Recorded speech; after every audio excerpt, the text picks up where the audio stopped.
parce que les regrets, c'est bien beau de dire, il y a un potentiel, on a des regrets par rapport à hier et tout, mais à un moment, il y a aussi ce que tu fais. Et c'est pour ça que je te suis, parce que la sortie de Gomis, je la comprends pas. Non.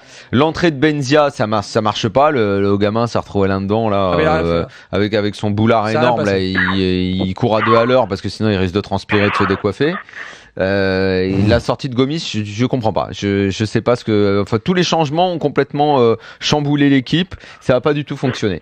De ce côté-là, il y a eu a priori erreur de garde. Maintenant, est-ce que Gomis était blessé, fatigué, il devait sortir? Non, il était pas blessé. Vu moi, comment ça marchait, je comprends pas. C'est comme tu mènes 2-1 en plus à ce moment-là. Hein. Alexandre.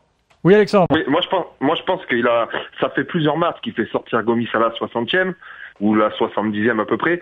Moi, je pense que hier, quand on voit Gomis et Lacazette, à chaque fois qu'ils prenaient le ballon, ils avaient le dessus sur les défenseurs. À chaque fois, tout le temps. Pour moi, tu dois laisser Gomis et Lacazette, sauf à 2 conditions où le mec te dit j'en peux plus, il faut me sortir, ou alors il est blessé. C'était pas le cas hier.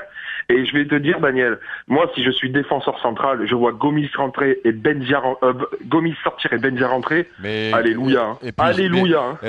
C'est un double truc. Tu as raison. C'est-à-dire que, 1, tu soulages les défenseurs. Et 2, c'est un signe que tu envoies à l'adversaire. C'est à partir de maintenant, je verrouille, je joue pour garder le résultat. Mais non, Eric. Benzia, c'est quand même un attaquant de pointe. Il te fait pas rentrer un défenseur.